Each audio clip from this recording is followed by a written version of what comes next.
Kita cegah COVID dengan bakar masker,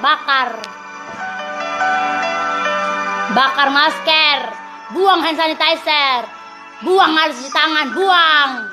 Apa mau lawan saya? Mari sini.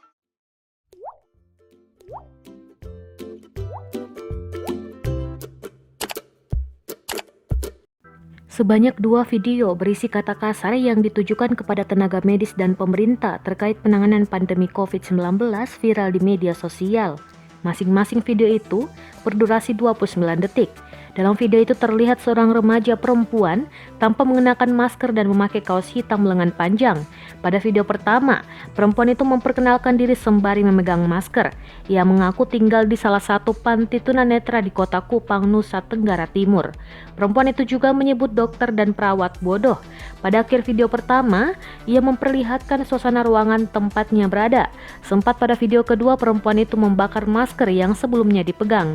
Perempuan itu juga menantang sejumlah pihak yang tersinggung dengan videonya tersebut. Perempuan itu menegaskan dirinya tinggal di Kota Kupang. Ia menutup video kedua itu dengan umpatan dan cacian kepada pemerintah. Saat dikonfirmasi Kabid Humas Polda NTT Kombes Polres Hian Krisna Budi Aswanto mengatakan pelaku ditangkap setelah tim siber melakukan patroli di media sosial. Pelaku berinisial GSDS 19 tahun merupakan seorang pelajar di salah satu sekolah menengah atas negeri di Kota Kupang. Ia ditangkap di rumahnya Kecamatan Maulava, Kota Kupang pada Minggu 31 Januari 2021 malam.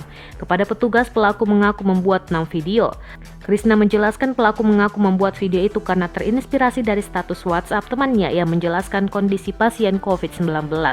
Atas perbuatannya, penyidik menjerat pelaku dengan pasal 45A ayat 2 dan pasal 43 Undang-Undang Nomor 11 Tahun 2008 tentang Informasi dan Transaksi Elektronik.